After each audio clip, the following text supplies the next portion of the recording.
Happy Devils Sunday. This is the Let's Go Devils podcast, season 8, episode 30. Back live. Coming to you live from the Primetime Radio studios inside the bunker in an undisclosed location, beautiful New Jersey. From the highest point to the Mountain View, cross-continent, to the Michael J. Fox studios, next to the DeLorean. Yeah. Streaming live on Facebook Live, YouTube Live, X Live, and Twitch on the Let's Go Devils Network.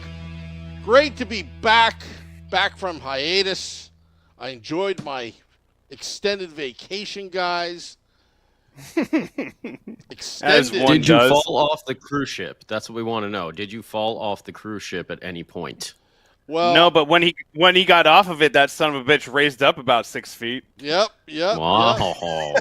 Yeah. I speaking from experience, bud. Someone's grabbing for the low-hanging fruit right off the start of the show right here. Yeah. Jeez. Yeah, before Mrs. Wu tried to push me off the cruise ship, I said, Don't. I didn't mail out the life insurance policy check yet. Oh, okay. And then... Well, Mrs. Wu was pretty smart because she let Sam eat whatever the hell he wanted, but then she forced him to have to walk to the buffet back and forth over and over again. So you still got your steps in, and you still were cutting some calories there in the long run. You have to work for everything, you know. If I wanted that Sam salad is what you guys call it, you know, that prime ribs, sprinkle on some. With some au jus dressing, you know, that great salad dressing of au jus. Yeah. Oh, yeah. You know, that celery stick that just happened to be there. KFC gravy on the side. KFC gravy. I'll tell you what, Bear Baron, that cruise line, Celebrity Cruise Lines. I stand behind them.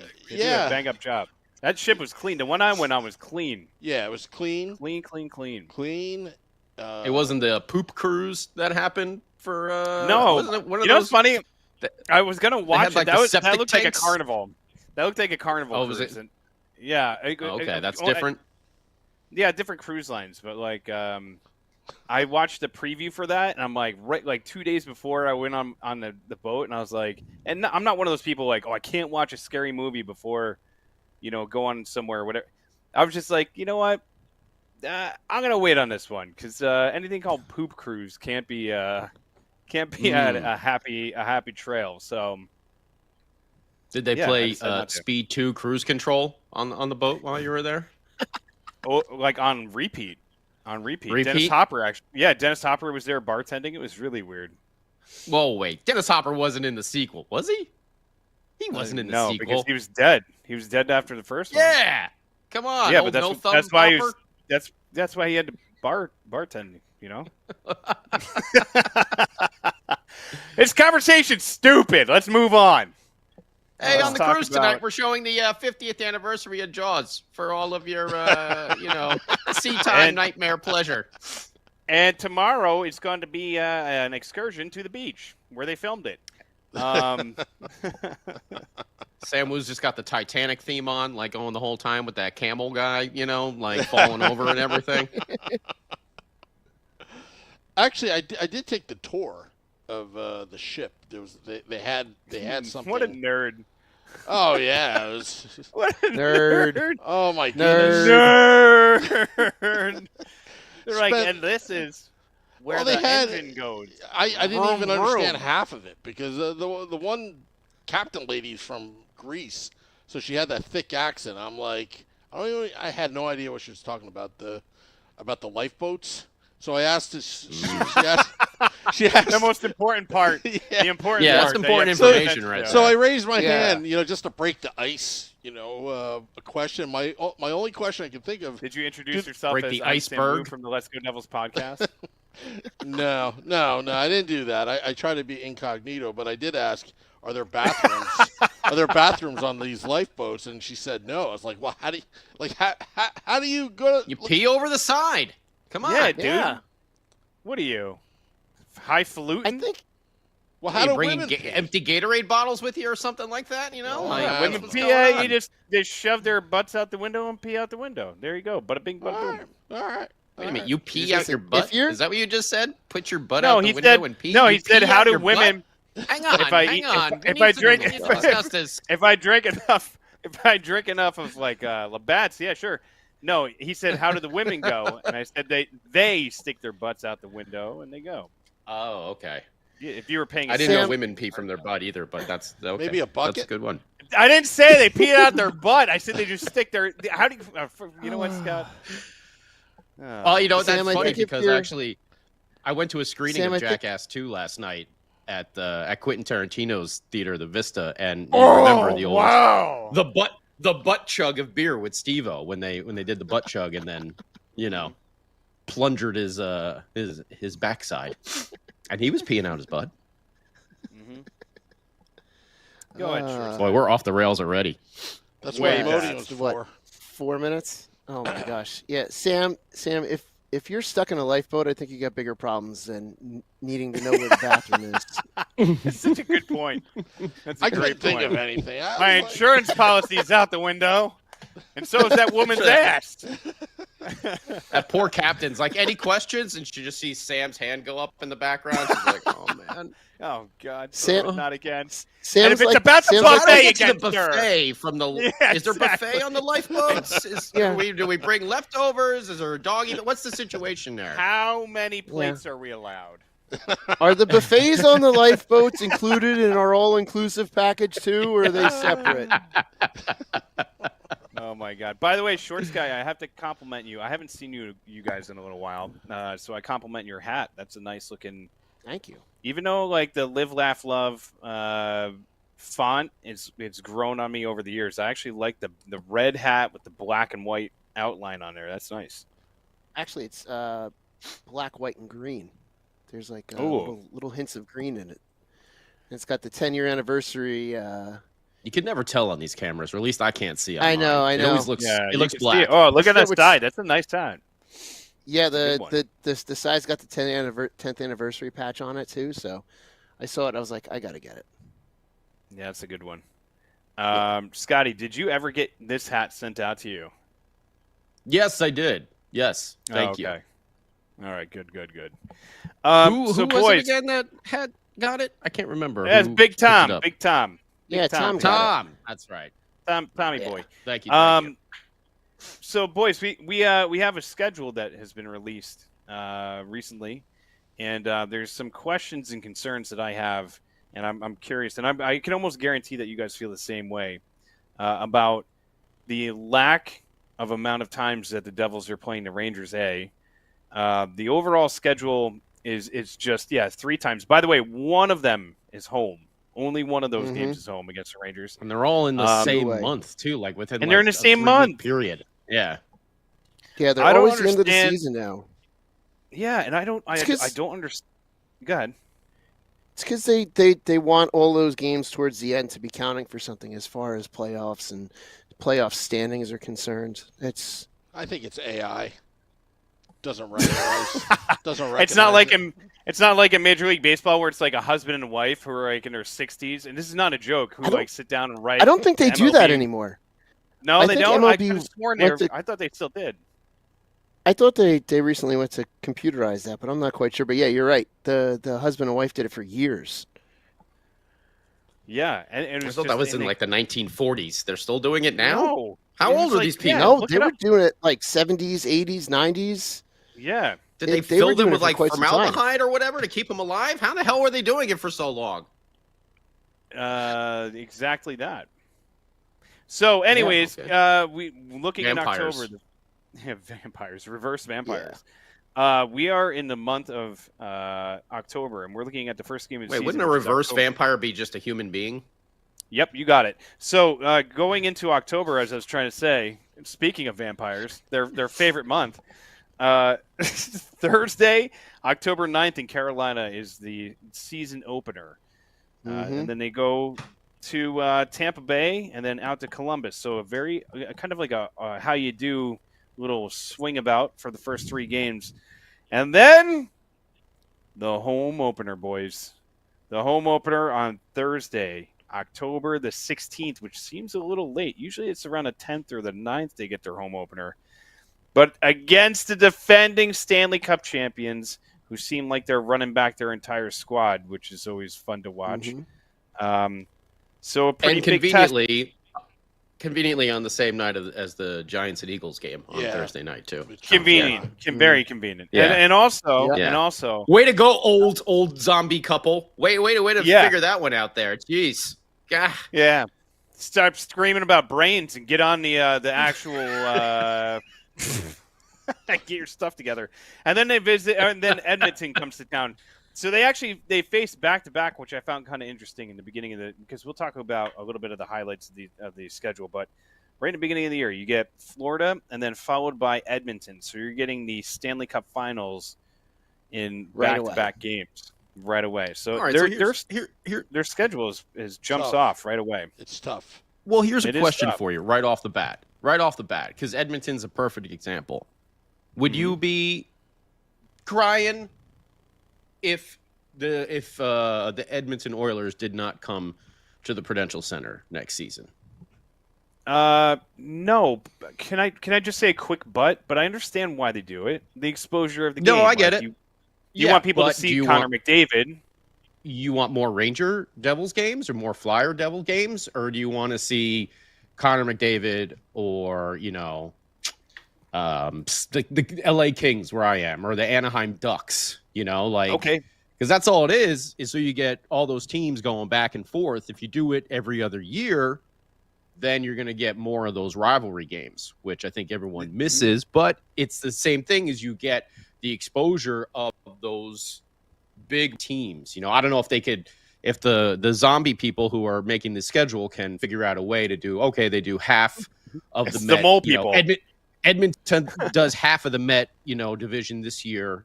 And then they do half the Met division next year where they travel, to alternate. So you still get an opportunity to see Connor McDavid in the New York and, market or whatever.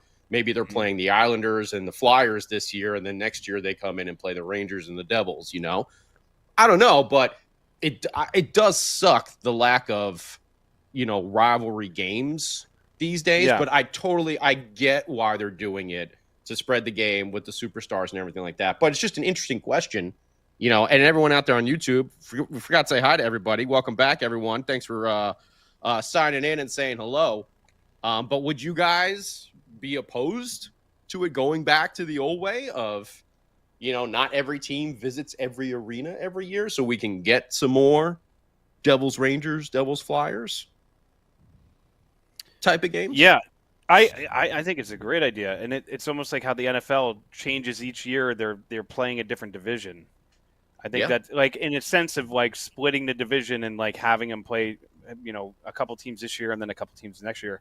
It also probably, I don't know how that would work out, scheduling or not scheduling wise, travel wise. If that would be more beneficial for the teams on their wallet, not to spend as much money because they're going to be moving around more within their division, within their, closer rivals, and not having to do cross-country trips and this, that, and the other thing. So that's it. What do you boys think? You know what I think, which has nothing to do with anything, but I think they need to redo the entire playoff seeding, because I'm thinking what they're thinking is, okay, we'll have 3 games against the Rangers, but hopefully, the first 2 rounds, maybe they'll play. Because there's no reason. Why are they all in March? That's strange. Mm-hmm. Because they're hoping that those games count more like 3-point games than not. They're hoping that there's some close. But every division game is a 3-point game, right? Agreed. But specifically March, what they're hoping is that those games are gonna count for more because the standings are close. They're hoping that within that Metro division, especially against the Rangers, that those are the games that you're going to be fighting for that spot and looking to jockey around the. That would be that's at least my thought. That's why the Ranger games, because they've always been in the last couple of years. The Ranger games have been towards the end of the season. Yeah. We don't have a game on Festivus. odd. I'm going to go with the Lou Lamoriello approach on this one and say that, I'd rather see more rivalry division games than worrying about if Connor McDavid is coming into town. Because what are the odds I'm even going to go to that freaking game, So Scotty, you can always watch it on TV. Yeah, and here's a good question for the owners is like, what drives ticket prices more? A Devils Rangers game or a Devils Edmonton Oilers game? Yeah, you're getting the draw power of like Connor McDavid, but how much of a draw is that? Really, like these division games, you're gonna have a packed barn no matter what.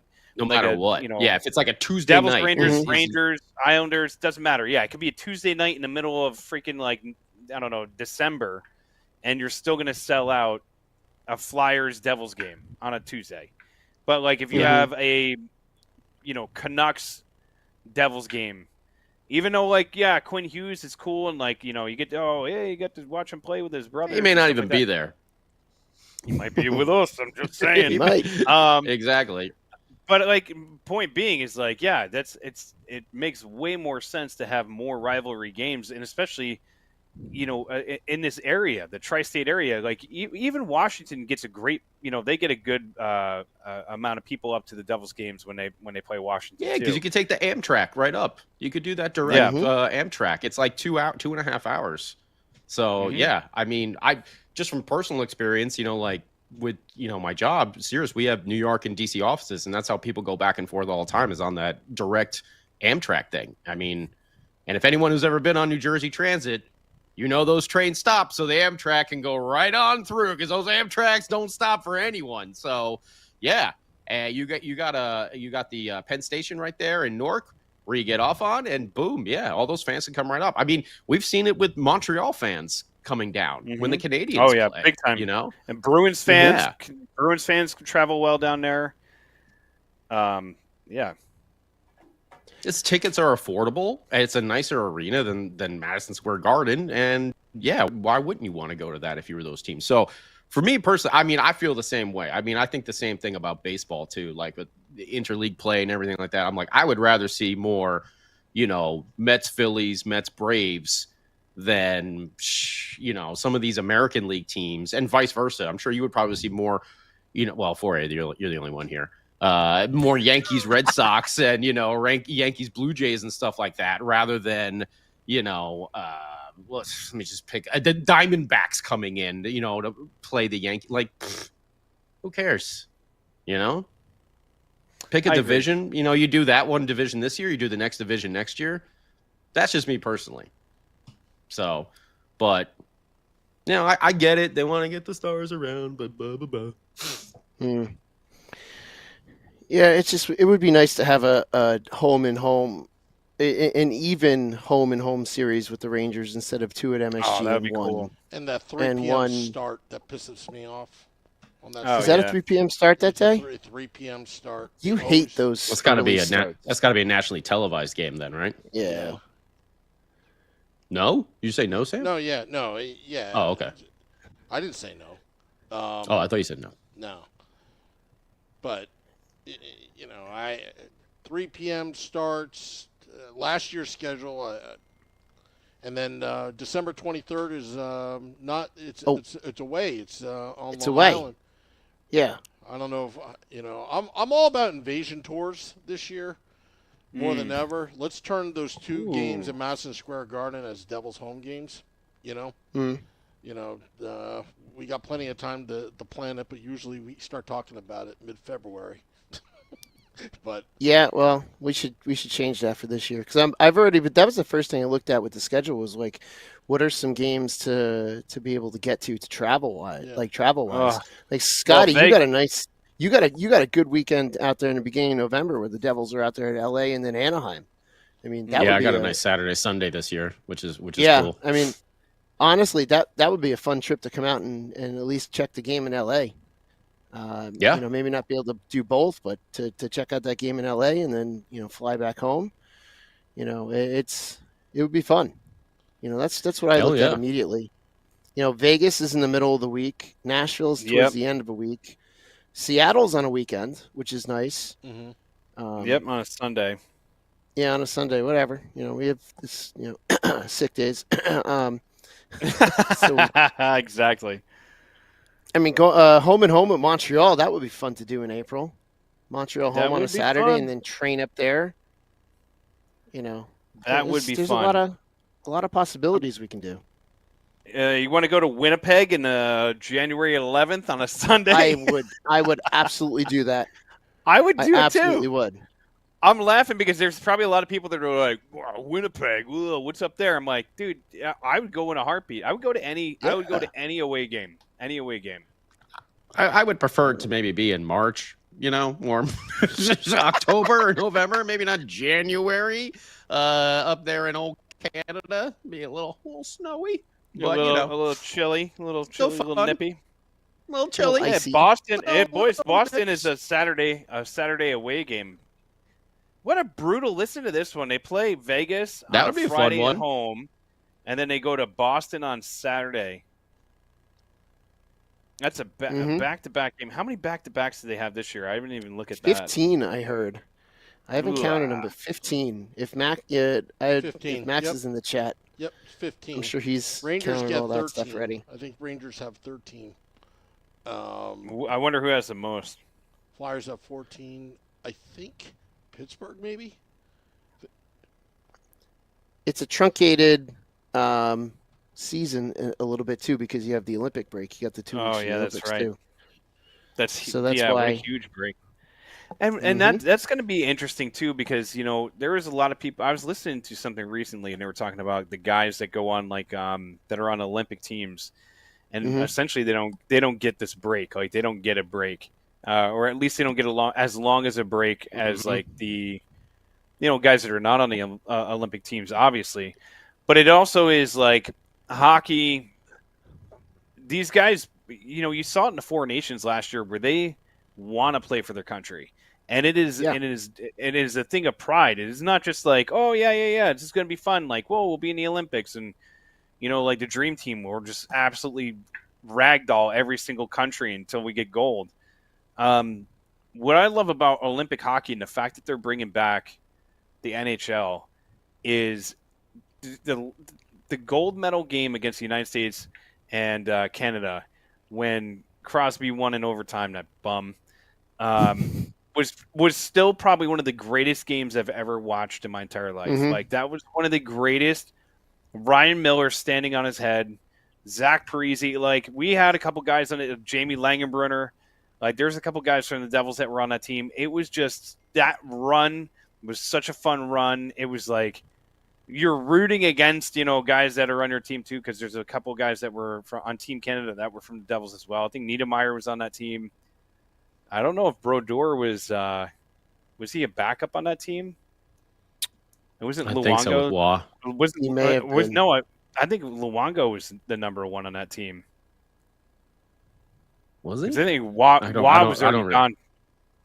I'd have to look it up. Anyways. Oh, yeah, I'd have to look that up. I'm looking forward to it, but at the same time, like it scares the hell out of me because, like, you look at the Florida Panthers, and Jack needs to get some muscle. He needs to be able to stay healthy and stay on the ice. Like this team, they got pieces they still need to figure out before the season starts. And I don't know, boys. I don't know what's going to happen in Dougie. I mean, they have him in every single promo they have. They're like, hey, we got a promo. Dougie, what are you doing? Nothing. Come on over. Let's do this. You're going to be NJ Devil and take off your helmet and blah, blah, blah. Which, good for him, dude. This is why I love Dougie Hamilton, because he's willing to do everything. And he's a true ambassador of the team, and he's always involved with something. So it'll be sad if he goes, but I don't know. Him and Palat, you got these two albatrosses just kind of hanging around with their contracts. And I don't know, boys. I don't know who's going to take it. But, you're going to. By the way, I do want to just throw this out here real quick before we move into the Dougie stuff. Is that the Four Nations and the Olympics and everything like that. Players do get paid for those as well, which is also another reason why they're excited to represent their country. It's excited. Bonus. It's bonus checks, yeah. So, okay, all right, yeah, fair enough on that too. But I mean, go ahead. The three goalies for that team were Luongo, Fleury, and Brodeur. There you go. Okay. That's a hell of a goal. That's a hell of a. No, That's exactly. Really? Jeez. Yeah. Damn. And that was Fleury in his prime. That was Luongo, and that was Brodeur on the back end of his career. Mm-hmm. And that was Luongo. Luongo was still pretty strong at that point. I forget who was it. Fleury that was the starter in that game. Was he probably was that Olympics? 2010. He was 2010. 2010. Yeah, that was 2010. It was probably Fleury that was starting. No, I'm thinking Luongo. I think it was Luongo. Yeah, check Maybe. it out. I'll look into it. Whatevs. But yeah, with Dougie Hamilton, I mean, it's going to be, interesting to see what happens. Same thing with Palat. I'm pretty sure that Fitzy is trying to shop both of them. There have been some reports of multiple teams, being interested in Mr. Dougie Hamilton, which is really no surprise. And what were the teams? Utah, Dallas, Detroit, Toronto as well. I hear they're missing a very popular, expensive player these days now, so they have some room that they can fill up that, maybe take some of that salary off. I think it would be a great fit, but I don't think Fitzy's going to rush the trade. He's going to make sure it's a good one for the team, because I know, like we were chatting, what's the return going to be? I don't think it's going to be much. If a team's going to be taking on that full $9 million contract for another 3 years, another 4 years, I don't think there's going to be much return. So that all depends. It depends if the Devils are going to eat some of that money.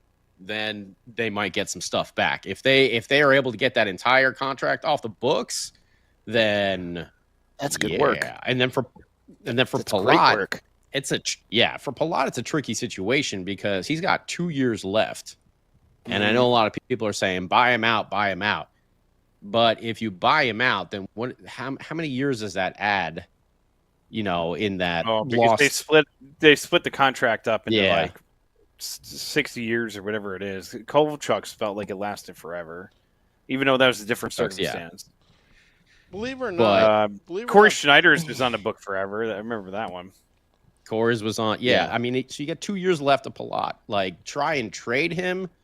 Or, I don't know, if you buy him out, then it's probably then it's 4 years you're going to have to be paying him. Dead money there.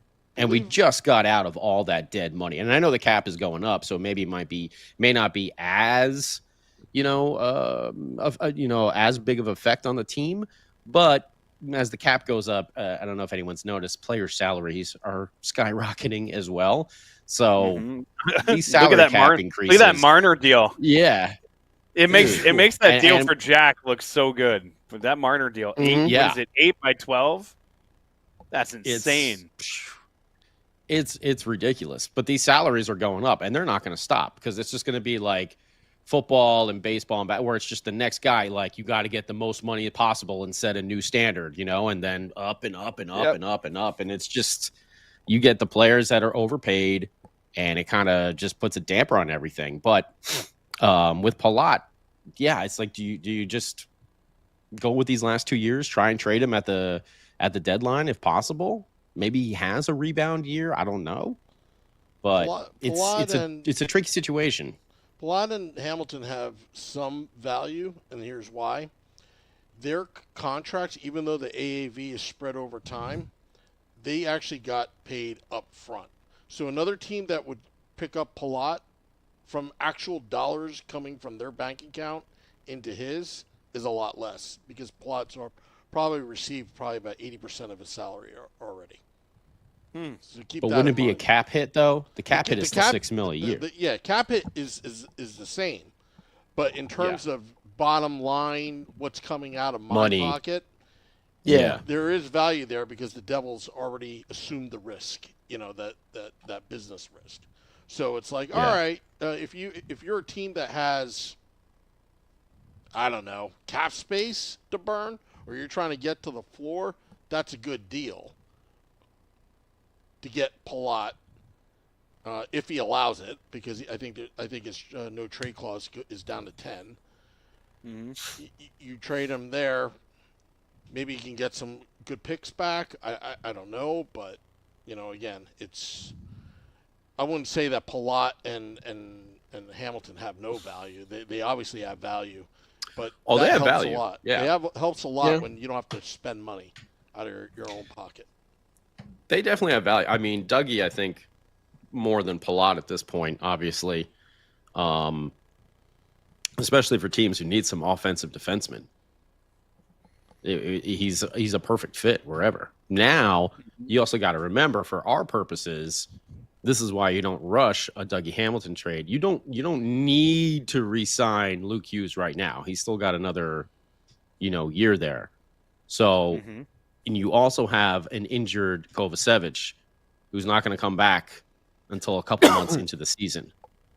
So, if you trade Dougie Hamilton, then it's like, and how many years have we said this now? Oh, we don't want these defensemen continually learning on the job. You trade Dougie Hamilton, well, then you got Seamus Casey and Simone Nemec back in the lineup there on an everyday basis. Yeah, but I feel like Nemec might be ready to take that big step. Might be. Not definite sure. Yeah, that's a lot. That's a pretty big maybe big out ask. there. No, I get it. I get it. It's a big ask. But you got to get rid of Palat, so that's my next jersey I'm going to order.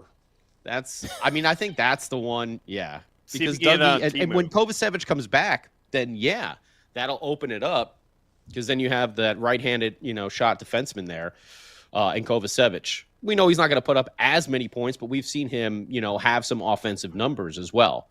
So if you trade Dougie now, great, you get out under the cap. The only way it's a good thing is if it means that Quinn Hughes is coming back.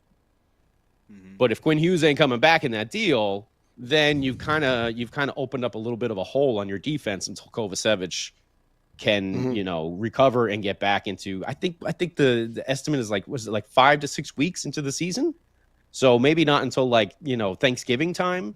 He'll probably maybe he might be ready. I don't know if that's ready to play or ready to get back into shape. I have to research that. I don't know it off the top of my head. If he's ready to play, then okay, maybe. But if it's nice, it would have been nice to hold on to Dumoulin, even a 1-year short contract, just for a stopgap. But he was able to secure more years, so he's obviously, as a player, you're going to go with that. So you can't fault him there. No, I agree though. That would have been if you did that, then it's all hands, we need to trade Dougie. But right now, if you do, you're like I said, you kind of open up a little bit of a gap there for a bit, which may not make, like you said, maybe Nemec is, maybe the playoff Nemec that we saw, maybe that's who's going to come back next season and be there all year. Oh, yeah. That would be fantastic. Yeah. And just dominate. But it's still a pretty big maybe. Yeah, it's still a pretty big maybe though. He's on the final year of still his a big maybe.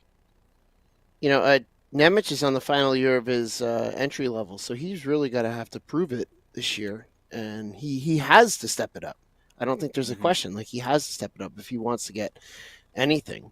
And then we've got 2 more years left with Seamus Casey on his. So, but Nemec is an RFA at the end of that contract, just like Luke is an RFA right now. So, no, Luke is not an RFA. Yes, he is. I don't think he's an RFA next year. Until next year. Next year he's an RFA. No, he has. I'm looking at Puckpedia. It says no current contract for Luke, so he has to be signed. He's an RFA now. Yeah. Right? Or no? Is it at the end of the season? Well, it's right now. It says he has no current contract. So. His 3 years is his first season was when he played at the very end of the season and played 2 games. That counted as 1 year. Oh, he's an RFA this year. Thanks, Jason. He's an RFA. Yeah. Luke is out of contract. Mm-hmm. They qualified Luke. AJ. Oh, right. Okay. They qualified. I got my year. But... See, I here's got my the thing. Years mixed up over here. And I was looking at Nemec on the yes, Puckpedia he's thing got right above. He's got 1 year. Yeah, he's got the 1 year left. My bad. Sorry, everybody. I done screwed up there. Thank you, Shorts guy. Yeah, no problem.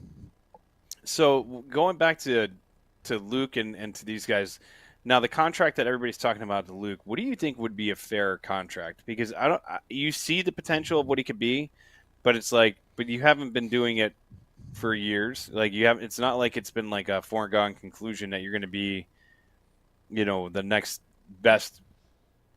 You're going to be like Quinn, basically, right? So you could see it. You could see that potential. Are you paying him on potential, or are you paying him on performance? You're paying him potential on the performance you've seen now and the potential of getting Quinn to come here and sign as well. Give him 8 years. So what do you think? 8? Would you give him 8? If you can get him somehow under 8, and a little family discount here. Hey, buddy, you take like $7 million, so we can throw a little extra to your brother and get him over here. Then yeah, you go there. But yeah, I would think probably around $8 million. It's probably going to take 9, 8 to get him. You think he's going to take 9 because he wants to take more than Jack did?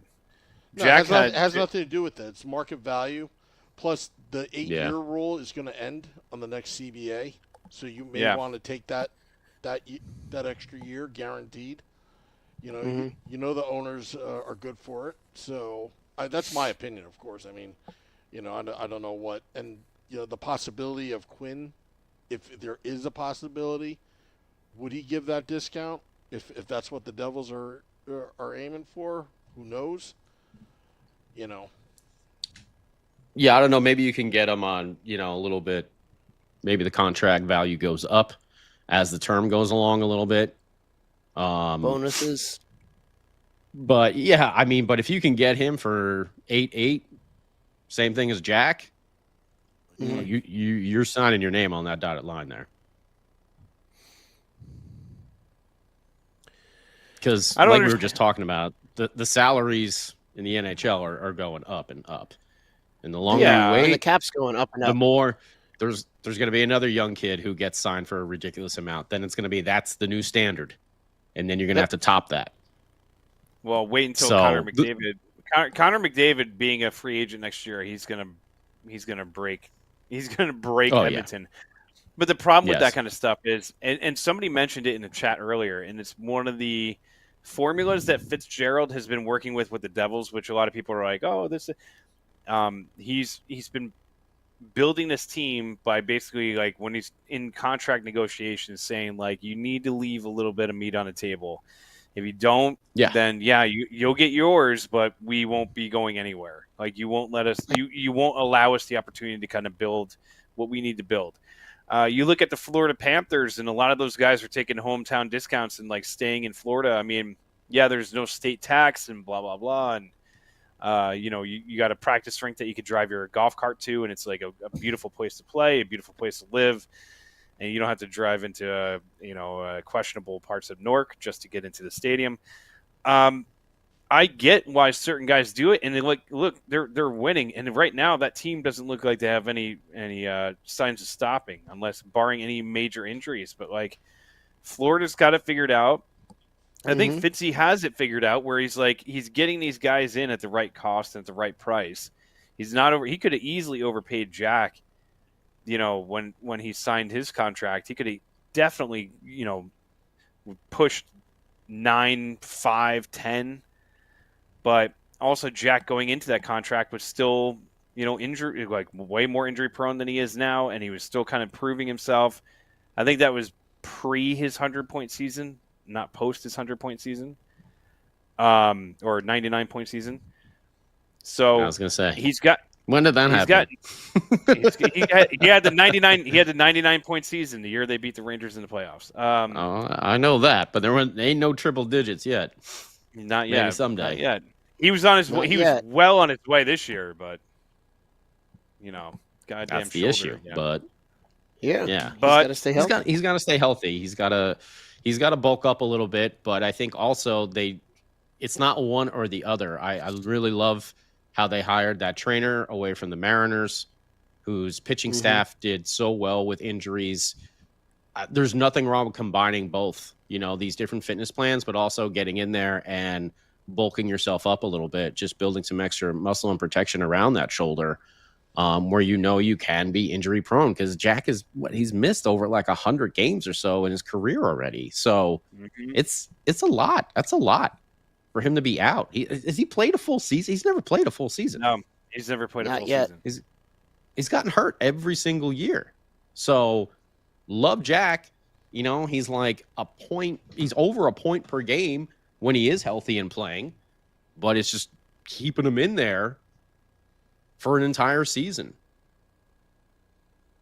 And I don't know if that's getting someone else on that line to do some more of the dirty work, or, do you split up Jack and Jesper and put him, where he can have a little bit more protection between two bigger guys? I don't really know. They put him, but I like the idea of that, new fitness coach, and just the idea of hitting the gym a little bit more. Do both. Yeah. It doesn't have to be one or the other. I see people debating that. Oh, he's got to hit the gym. No, he's got to do the fitness thing. Do friggin' both. It's not that complicated. You can do both. Fitzy at the end of the season basically said, he needs to bulk up. There is like no ifs, ands, or buts about it. Like, he needs to bulk up. He's like, Jack needs to realize Jack realizes how important he is to the team, but he needs to like put on some muscle and yada yada yada. Yeah, he needs to stay healthy. The entire team, like, you think about that playoff series against Carolina and how different it would have looked if that team was healthy. Going in, and I'm not saying definitively the Devils would have won, right? Because I can't sit there and say like, oh yeah, 100%. They would have run right through Carolina. They would have run right through, because first of all, the playoffs are it's a different beast, and there's teams that you're like, for sure they're gonna go walk this other team, and they get absolutely smoked. So there's you just look at how close they kept those games with a completely depleted lineup. And God bless Nico Hischier, man. Anybody that ever questions his leadership or anything about this dude has it all wrong. Like, Nico Hischier is an absolute I'm more than pleased that he's our captain. The dude puts everything out in the line. He plays a full, 200-foot game. Like, he's everything you want in a captain. And he was on the ice for that last goal against Carolina, and you could see him just absolutely devastated and exhausted, because the dude just laid his life out in the line for that entire series. He was every shift. He was working his ass off. But he was laying it all out there. I mean, he wasn't, saving some. I mean, it was do or die for them. So he was giving his all. And I don't know, maybe with Jack, I mean, he's just. Can we get him someone call like Batman and get some of that like Bane venom and shoot him up, like before the game or something like that, like just I don't know. But like, I mean, right in the shoulder. He's just got to get to the gym a little bit more, and but then he's also got to just be smart about it and not overdo it. And if you have an injury prone shoulder, just don't overdo it. Be smart with your workouts. Use the trainers. Follow, you got to make one of those like workout diaries and everything like that. I know it sucks, but hey, you're a professional athlete. This is part of the job. So go on, get it done. We know you can do it, Jackie boy. And we know you want to be out there. We know you don't want to be injured, because when you are out there, like we just said, I think he's like, he's definitely over. I don't know what the exact thing, but he's over a point per game when he's healthy and on the ice. Dude, he was at one point, he was like 3-point per game player in the beginning. It was like the beginning of last year. He was on an absolute tear. And it was like, oh, damn. Remember when the power play, you boys remember like when the power play was just like unstoppable? Good. They were just ripping goals. Good. Like, they couldn't really score 5-on-5, but boy, they were ripping goals when they were getting a power play. And it was just so like, oh my God. It reminded me of the old like Kovalchuk days when they would get into like a shootout and you'd be like, this one's over. Thanks for coming, but we're gonna Brodor's gonna make the save. Kobe's gonna score the goal. Then we're out. See you later. I'll catch a train. So, yeah, he's just, you're absolutely right, Scotty. He's got to bulk up, but you got to assume that he knows this, that he's been told this. But having a new trainer come in could just really be everything that they need. You know, this guy has the history with the Mariners and their pitching staff. I think that's phenomenal.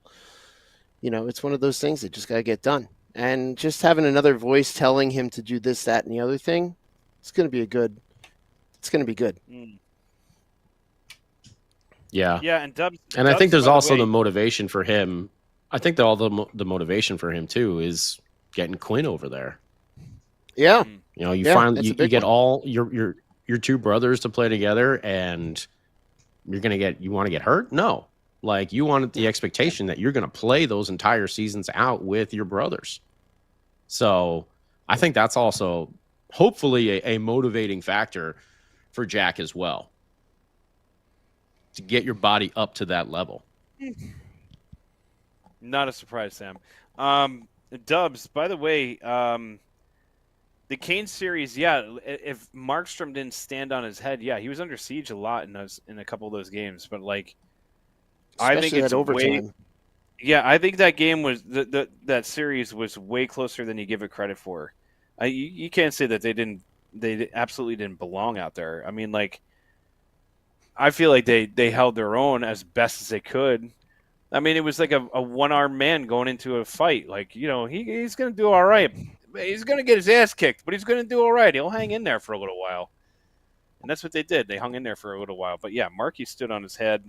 I mean, and you take the positives out of that series. You really saw Nemec really come alive. And Markstrom, showed you, all right, if we get into a healthy team and we go on a run, this dude could, push us beyond the barriers of where we thought we could be. But I don't know. Bill here on the YouTube chat, he makes a good point. I mean, can you imagine Jack playing 7 games against a Sam Bennett or Matthew Tkachuk or something like that?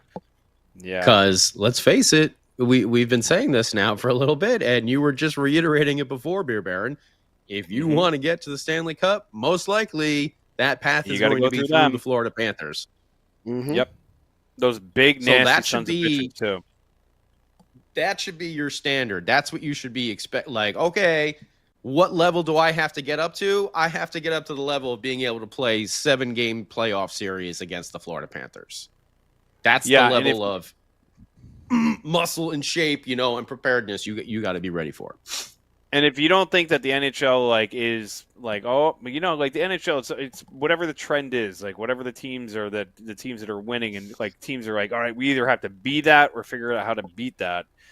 And you look at the draft, and a lot of these forwards, a lot of these kids are monsters, huge.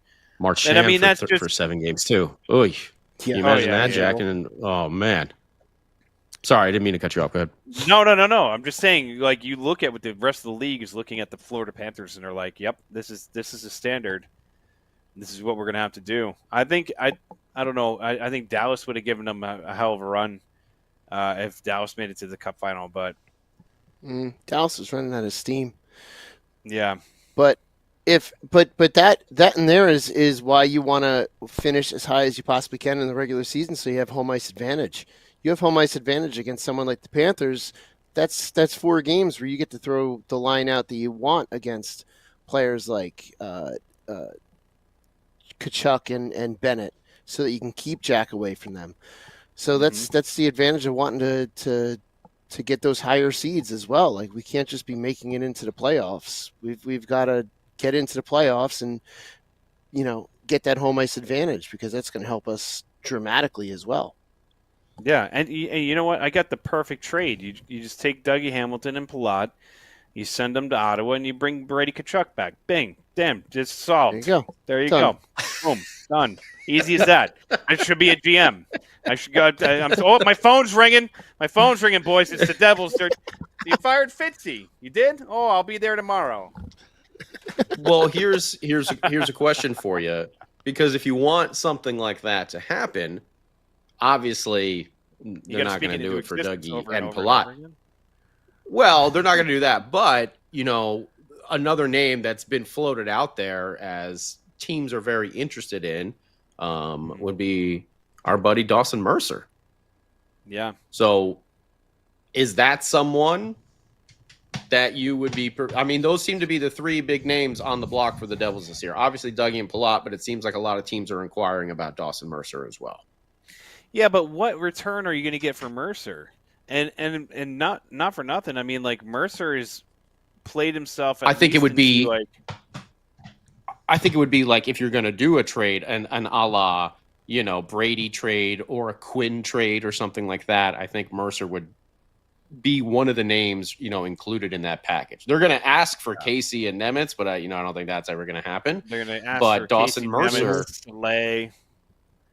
They probably, you could do probably like a first round pick, Dawson Mercer, and a Dougie for Quinn Hughes. Yeah, you got a lot of people laugh right in your face about that one, bud. I mean, I think that's I don't know because I don't know what the fair these trade like proposals. Sometimes you look at it and you're like, yeah, that seems good. That makes sense. I like it. And then somebody's like, oh, moron. They would never do that. Well, I mean, I've seen some Canucks fans think they're getting like 3 or 4 first-round picks plus like half of the team, for Quinn Hughes. This is like, no. They don't have the leverage. I think that's that's a pretty fair starting point. Dawson, first-round pick, and Dougie for Quinn, and then I don't know, maybe Vancouver can throw a draft pick our way. Maybe we can throw another player their way in that sense. I'm not sure. But I think that's a damn good starting point right there. I mean, I don't know. That's just me. I've seen some of the other trade proposals out there that are just absolutely ridiculous. And I'm like, no, we're not trading like Casey, Dawson Mercer, or someone else, and 2 first-round picks for Quinn Hughes when he's going to be a free agent in a year. It's like, no, we're not doing that.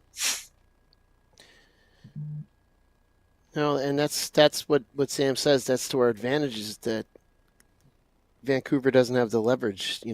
We would have all the leverage in any kind of a trade, so we wouldn't have to give up. Like the Devils that. can wait 2 years. That's all they have. Yeah, they could do. They could do that's that why as well. I wouldn't. That's why I'm like, that's what I think would be a fair trade, and that's where I'm going to go with it. And other than that, kiss off. Trade him somewhere else, and then we'll sign him when he's a free agent. Like it's not. That's just the way it's going to be. But at the same time, for Vancouver, they want to get something for him and not lose him for nothing too. But they could also be looking at it as like, well, we have 2 years to trade him. Like if he's definitely set and has told them that he doesn't want to re-sign there, then they can look at it like, all right, well, we have 2 years to find the right deal for him. They don't have to trade him right away. If I was Vancouver, like I wouldn't even be looking at the Devils for that very reason, because it's just like, we'll just sign him because he's already said he wants to come play with his brothers.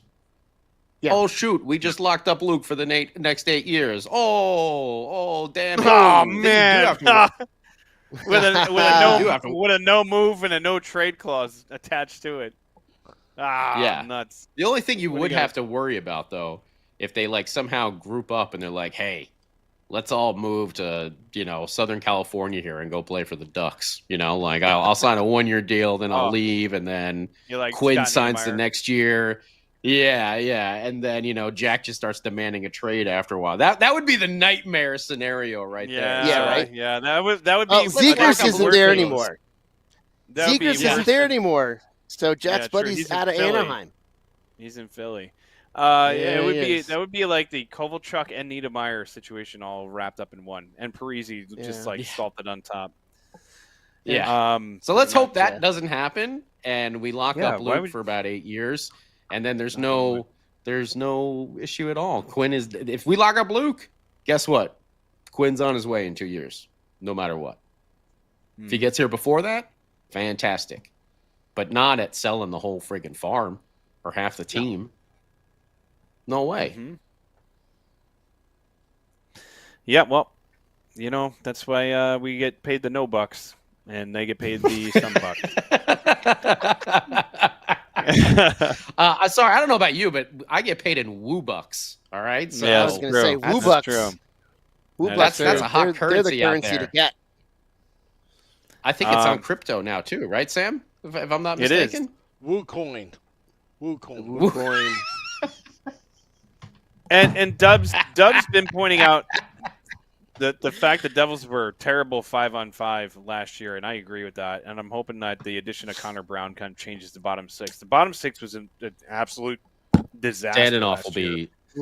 Dadanoff will be Dadanoff nice, and you can like move. That's a nice signing for $1 million. Yeah, for only $1 million too. It's just like woo. That's a nice you can move that dude Connor around. Brown. You can put him on a wing. And Dadanoff's got a nastiness to him too. Like that's what I like too. He doesn't mess around. Well, boys, Potter still be there. Cody Potter Glass coming back. You know, you're going to have Gritsuk probably breaking into this lineup. Don't know exactly where he's going to be playing, but then you know, Stefan Nason might be moving up and down or whatever. Dawson Mercer as well, if he's still on the team, like we were just talking about. He's another one that you can move, you know, up and down. So I think the Devils are looking pretty good on the forward. I think people are just not. They still need to get a top 6 winger. Would be nice. I know that's a big ask. It's a big ask. Yeah, you're not. You unless you get rid of both Palat and Dougie, then you're not getting a top 6 winger. Because Fitzy has said the next deal he signs is Luke Hughes. So yeah, I know. Like we were talking about, there's probably $8 million right there. But don't just don't. I think Gritsuk won't turn out like Holtzy. I think we might have something a little bit different there with him than we had with Holtzy, especially because Gritsuk has been playing in the KHL as well. Yeah. Mm-hmm. Well, hey, we are about that time, boys. I think it's time to throw out the old final thoughts. And I'm just going to jump right into the deep end. I'm going to just jump in and say it. First thing, on a serious note, anybody that was affected by the floods that have recently happened in New Jersey, you know, make sure you're safe out there. And if you're in your house and you're cleaning it up, make sure you contact somebody that knows what they're doing and get that stuff taken out of there. You don't want to be living with any of that sludge or any of that crud in your home. You know, I'm speaking from experience going through that a few times in life. So make sure you look out for your loved ones. Make sure if anybody you know is going through it, see what you can do, lend a hand, get them out of that house as soon as possible.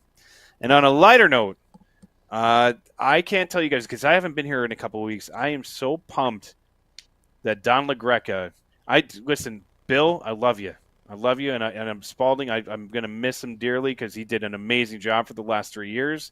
You know, he had big shoes to fill in.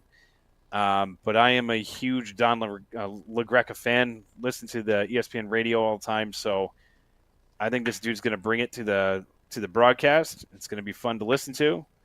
And maybe we'll try and get him on the old pod, but we'll have to go and see how that works out. But anyways, that's my final thought.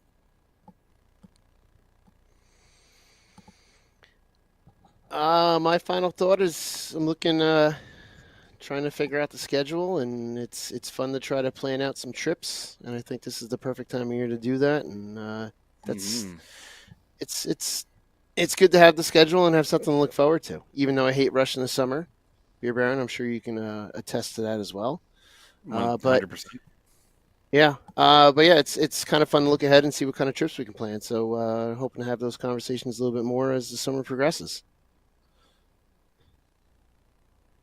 Yeah, and my final thought will be I apologize, Max, for putting that scenario of Anaheim getting all Hughes brothers out in the air. I retract that. I retract that statement. That'll be the next thing on Reddit. Let's go Devils, guys. Laser. Yeah. Let's go Devils, guys. Trying to get the Hughes brothers out. They don't like the. Oh, that'll be next. Yeah. And to them, we say, suck it. Sammy? I have really nothing to say. Wow. I'll leave it at that. It's summertime. Well, that's a first. He's still in cruise mode. Yeah, I'm still on the cruise. Mode. Mentally, you're still on the cruise, man. Yeah, I still have like that. I feel like I'm in the high season. Yeah, right now. it took me about like 3-4 days to get over that too. Yeah, that's a fun feeling. Yeah. When you're like, Sam keeps walking into the kitchen and expecting a buffet to be there, and he's just like, "Where are the crab legs?" Sucks. It sucks to have to cook too. Oh, dude, it sucks. Yeah. Yeah. Did they have catfish on the buffet, Sam Wu? We know no, you're a big but fan of the catfish. They had every other fish. Cod. They had every other fish. Gross. Throw it all away. Salmon. Trash it all. Yeah, yeah. It was good. I took pictures. I'll send it to you guys. My two favorite Sam Wu foods: catfish and crab rangoon. They didn't have Taylor ham though. I'm like, let Mrs. Wu just pick out your food from now on. All right. No, they didn't have any for you. No breakfast surprise over there. Well, I had steak and eggs on the last. Last day. Hey, that's okay. Their ham was good. All right. I had ham in the morning with eggs, sausage. Yeah, a little ham and eggs. Yeah. Yeah. Oh, and sausage too. Okay. Yeah. All right. Man, packing in the pork. Was it turkey sausage? No, absolutely not. who has turkey sausages? There was nothing healthy on this cruise, Scotty, all right? But somehow I lost 3 pounds on this cruise. So. And even if there was, I damn sure wasn't eating it. Give me the pork. I had lobster tail. That's why they make those. That's why. Ooh, there we go. That's why they make those buffet lines. So you have to still walk around a little bit. You got to work a little bit of that off. We should all back go and on forth a cruise to the together. soft serve ice cream machine. I don't like the ice cream on a cruise. It's like it's not dairy based. It's like that weird consistency. You know what I'm talking about? Well, like I've they never been on really a cruise. fine shade. Oh, it's so I've never much been on a fun. cruise either, tell you. It's so much fun. We should do a podcast on a cruise. That'd be wild. That'd be amazing. That'd be Just amazing. getting hammered, go down to the casino, go to the buffet. It's great. Yeah. Good times, fun. Good Yeah. times. Alrighty. Well, I want to thank all those tuning in. Welcome back. Some Woo reports midweek, State of the Fan address, and much, much more. Dropping the podcast at midnight. Until next time, let's go Devils.